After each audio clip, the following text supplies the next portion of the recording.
Can I welcome you to this conference following our G20 summit? This is the day that the world came together to fight back against the global recession.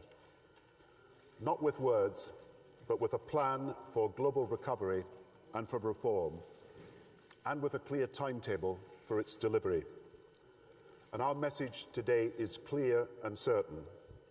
We believe that in this new global age, our prosperity is indivisible. We believe that global problems require global solutions. We believe that growth to be sustained must be shared, and that trade must once again become an engine of growth. The old Washington consensus is over.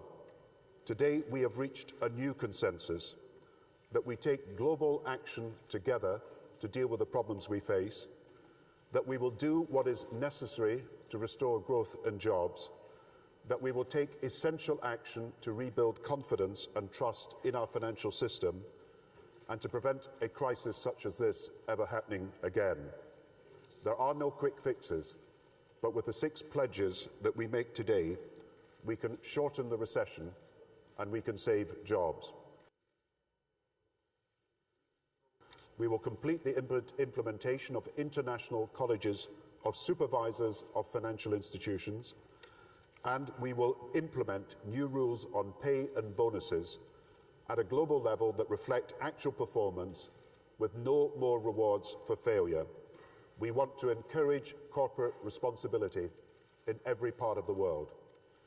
Secondly, we will clean up the banks so that they increase lending to families and businesses. And to enable this, we've agreed for the first time a common global approach to how we deal with impaired or toxic assets. But we've achieved more in 10 weeks as a result of people coming to terms with the need. Since our last meeting in Washington, and as part of this process from Washington, G20 countries have announced and are now implementing the largest macroeconomic stimulus the world has ever seen.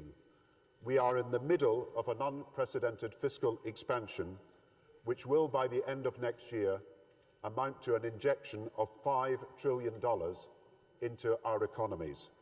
And it will save or create millions of jobs in a period where we must combat unemployment. And we have today called on the International Monetary Fund to monitor our progress towards this objective and to report on whatever further actions may be necessary. China has contributed $40 billion. We will act also to make our global recovery fair and more sustainable. This time of financial crisis is no time to walk away from our commitment to the world's poorest.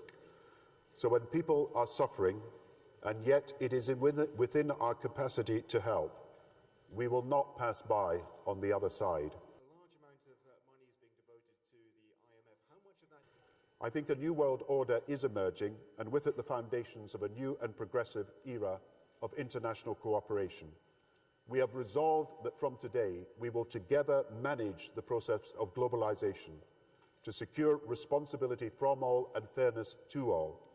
And we've agreed that in doing so, we will build a more sustainable and more open and a fairer global society. Thank you all very much. Thank you.